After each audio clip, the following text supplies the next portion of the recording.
अभी देखो कितना मस्त हो रही है। इस बार का समय अच्छा है, सीधा जा रहा है,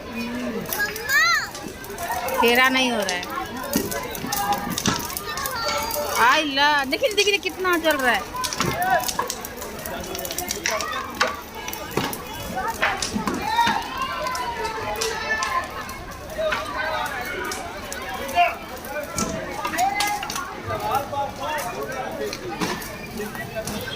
भैया उस दिन लेके जा रहे थे, मैं बोले कि वैसा उधर 90 फीट पे लेके जाना पड़ेगा।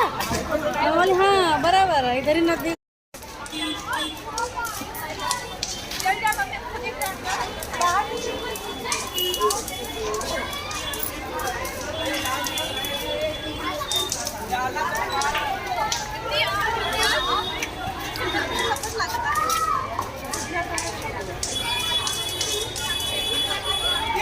चल